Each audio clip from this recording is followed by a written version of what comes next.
The sun was barely rising over the small dusty village of Mbale when 16-year-old Amara's life shattered like a calabash dropped from a height.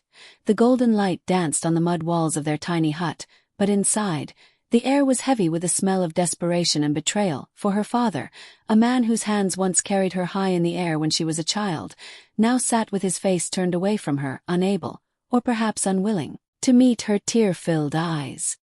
Her mother clutched the edge of her wrapper, looking smaller than usual, her lips trembling as she whispered something about debts and curses, but her voice broke under the weight of shame.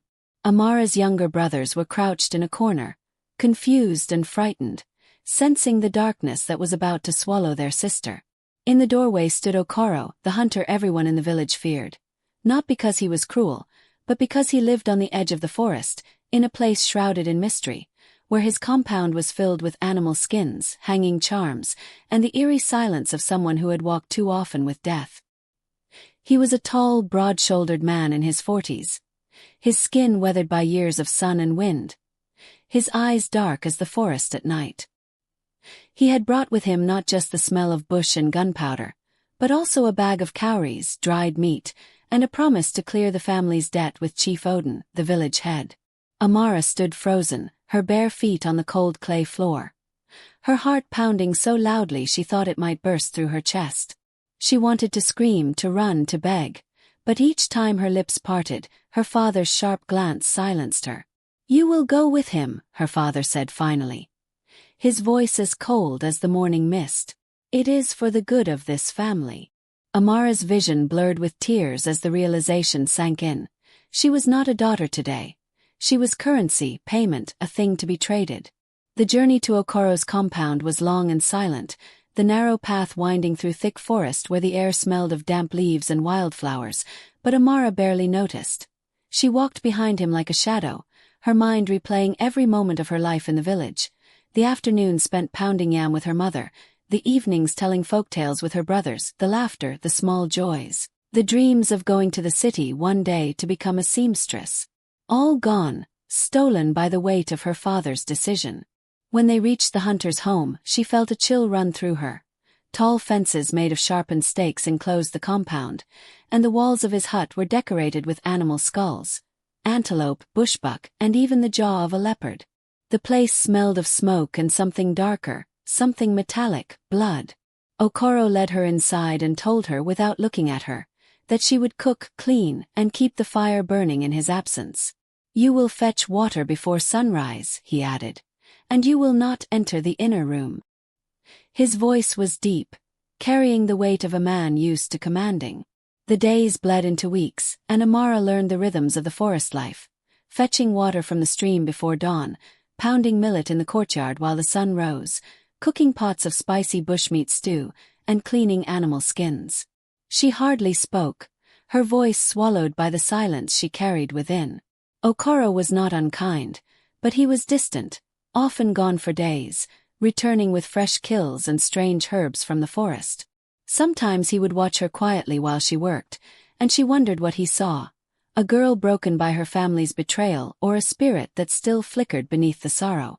At night, when the forest hummed with crickets and the wind whispered through the trees, she would cry quietly under her raffia mat, praying to the ancestors for deliverance. One evening, a heavy storm rolled in from the mountains, and Okoro returned drenched, carrying a small, injured antelope.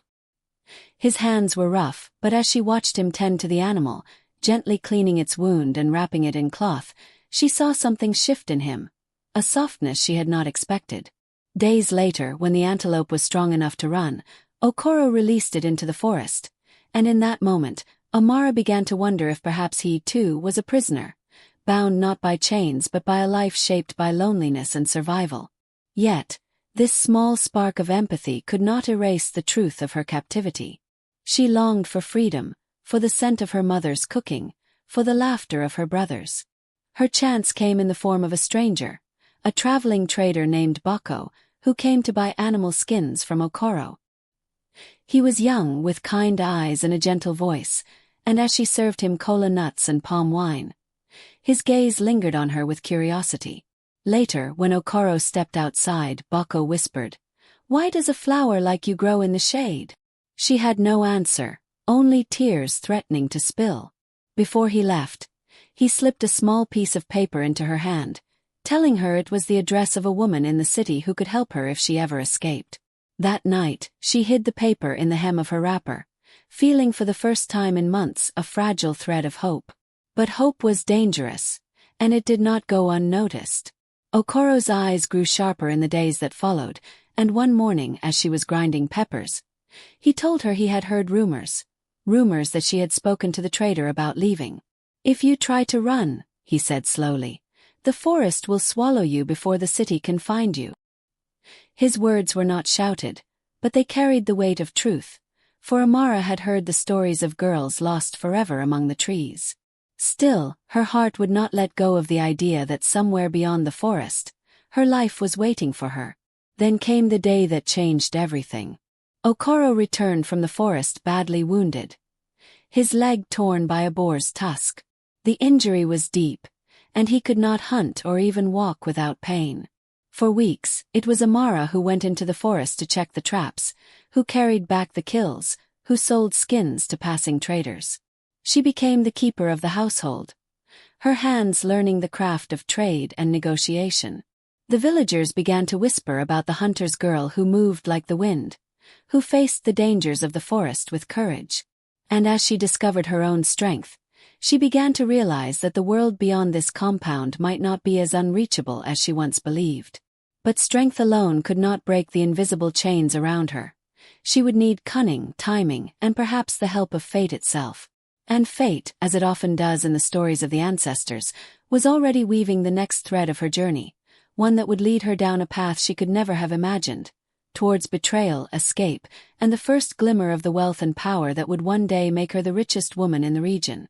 The morning the turning point came was strange in that the air felt heavy but not with rain, as if the ancestors themselves were holding their breath. Amara woke before dawn as she always did, but this time the silence of the compound seemed deeper, more watchful. Okoro had been sleeping fitfully for days, his injured leg swollen and throbbing, and the stubborn man refused to let her call the herbalist from the village, muttering about not showing weakness. As she stoked the morning fire, she heard the faint sound of a bell in the distance, one of the traders announcing his arrival. It was Bako. Her heart raced in a way she could not control.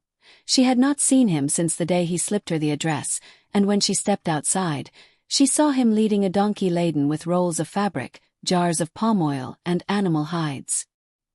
He greeted her with that same quiet warmth, but his eyes darted briefly toward the hut where Okoro lay. He bought several skins from her that morning, and as he handed her the coins, he leaned in and whispered, "If you are ready tonight, by the big silk cotton tree before the moon reaches its peak." She felt her knees weaken, not with fear, but with the weight of the decision pressing upon her. Escape was no longer a dream. It was here. All day, Amara worked with trembling hands, her mind a storm of whats. What if the forest truly did swallow runaways? What if Okoro found out and came after her? What if Bako was lying? But alongside the fear was another voice, a whisper that reminded her she had survived the betrayal of her family, the isolation of the forest, and the cruelty of fate. As the sun dipped low, painting the horizon in orange and red, she cooked a thick soup for Okoro, serving it with fresh fufu. He barely touched it, muttering that he was tired. She lingered by the door for a moment, looking at the man who had once been her captor and now lay helpless in bed. In that moment she felt no hatred, only a strange, bittersweet sorrow. Then she slipped into the darkness, her wrapper tied tight, the small paper with the address tucked safely against her skin. The forest at night was a living thing, its breath the rustle of leaves, its voice the call of owls and the distant laughter of hyenas. Every step felt like walking through a dream, both beautiful and dangerous. She moved quickly, guided by the pale silver light of the moon, until she saw it, the towering silk cotton tree, its roots like the twisted arms of giants. Bako was there, his donkey tethered nearby, his face tense with urgency. "We must move fast," he said, helping her onto the animal's back. They rode through the night, following hidden paths that wound around the village patrol routes, crossing streams, and pushing through thick grass until at last, as the first light of dawn touched the earth, they saw the outline of the city on the horizon. The city was nothing like Amara had imagined. It was loud and sprawling, its streets alive with traders shouting prices, the smell of spices and grilled fish mixing with the tang of coal smoke. Bako took her to a small compound owned by Mama Ino, the woman whose name and address she had carried all these months. Mama Ino was a tall, regal woman in her 50s, with skin as smooth as polished ebony and eyes that could see straight into a person's heart. She listened silently as Bako told her Amara's story, then took Amara's hands in hers. "Child," she said softly, "the world tried to bury you, but it forgot that you are a seed." Those words planted themselves deep in Amara's soul. Mama Ino owned a thriving fabric business, selling vibrant ankara and lace to wealthy women and tailors. She gave Amara a place to stay and taught her how to sew, how to bargain without flinching, how to read the small signs that told you if a customer was serious or just pretending.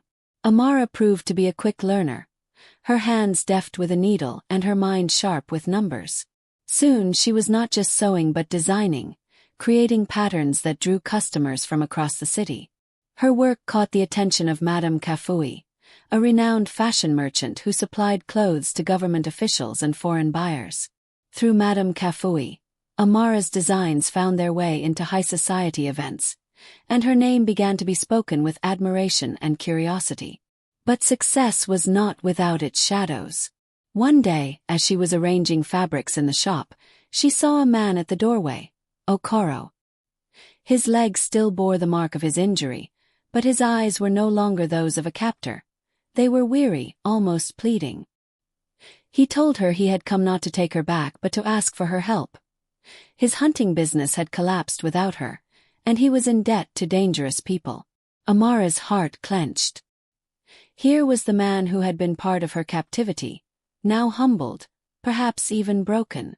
She could have turned him away, but something deep within her refused. Instead, she gave him a small sum, enough to settle his immediate debts, and sent him on his way. It was not forgiveness exactly, but it was a step toward freeing herself completely from the past. Years passed, and Amara's business grew beyond anything she had dreamed. She opened multiple shops, employed dozens of women, many of them girls who had escaped forced marriages or abusive homes. She invested in farming, transportation, and later real estate, building a network that stretched across the region. Her face appeared in magazines. People called her the Fabric Queen. One day, she stood on the balcony of her grand home, looking out over the city that had once been a distant dream, and thought of her family in Mbale. She had heard through travelers that her parents were still alive, struggling as they always had. It would have been easy to ignore them, to let them taste the bitterness they had once fed her, but instead she sent them money, enough to rebuild their home and educate her brothers. When her mother wrote her a letter filled with apologies and blessings, Amara cried for the first time in years, not from pain, but from the strange healing ache of knowing she had turned her wounds into wealth, her sorrow into strength. At the grand opening of her newest fabric warehouse, journalists gathered, asking about her journey, her success. She smiled and said only, "They sold me to a hunter once. But they didn't know I was meant to hunt for my own destiny." The crowd erupted in applause, but inside, she knew her greatest triumph was not the riches she had amassed, but the fact that she had broken the cycle, that somewhere in the villages, a young girl like the one she had once been might hear her story and believe that even the deepest betrayal could be transformed into a future brighter than the sun over Mbale. And so, the girl who had been sold for a bag of cowries became the richest woman in the region, not because she chased wealth, but because she chased freedom, and found it, thread by thread, stitch by stitch, until the whole cloth of her life was remade in color so bold that even the ancestors must have smiled.